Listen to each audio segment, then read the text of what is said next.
Music has been a very big role in my life, probably since I could take a pair of headphones and put it on my head at home. It's been the first thing that I generally think about when I get out of bed, and the last thing I think about before I go to bed. I'm always listening to music, always thinking about it, writing music, playing music. It's what I do for creativity, it's what I do for work, and I probably will do this as long as I can.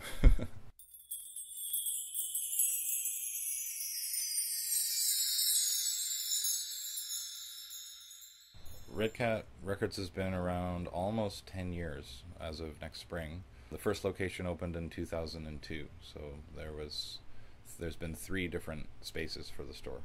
The first one was next door to the second location, just across the street at 4307 Main.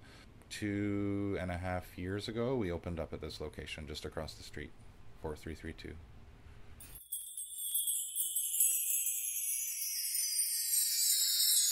One of our employees at the shop, he started coming into the store when he was about 12 years old, and he'd just come in after school, pick up a CD, and he was really into discovering independent music. And when he was 16, he said, hey, I'm working at the HMV out at Oak Ridge, and I'd really like to work in an independent shop, and do you need any help? I could come in after school. And it was one of those days where I was thinking about, geez, I could use a little bit of help in here. And so he started working here, and now that was 4 years ago, and now he plays in local bands and is playing in the clubs around town and recording records and making self-release cassettes, and just over the years I've got to know some of his friends and their friends and kids who've come into the shop as 15-year-olds, and now they're in their early 20s, and they're what the local music scene is now. When papers like the Georgia Straight write about the up-and-coming bands, it's these kids that used to come into the shop when they were 15 years old,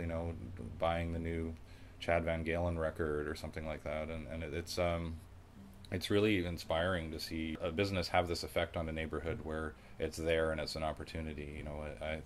As a child, I would go into a record shop after school any chance I could get. Like, it was downtown, but I lived fairly close to downtown, so it was easy to get to. So it's nice to have a spot where you can check in and run into your friends, and it's what it's about, I guess. It's better than, it keeps you out of trouble.